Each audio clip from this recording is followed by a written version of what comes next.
Pre aktuálnu situáciu so koronavírusom schádzka odboru za obrazovanie Nacionálneho sovitu Rusnacoch otrimána na otvoreným prostore u dvore zámku so spočitovaním všetkých predpísaných míroch zdravstvenej zaštity.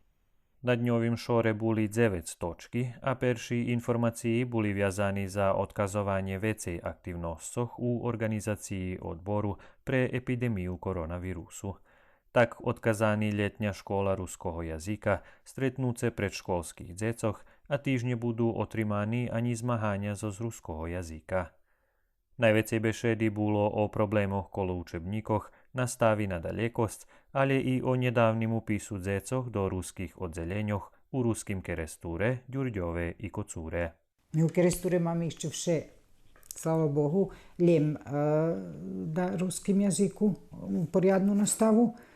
U Kocure máme i na srpskim i na ruskim, meni i na ruskim, boljem po jedno i to malke odzeljenje, ali dobro je dok jest. Evo i toho roku še nam upisali 7 dzeci u Kocure.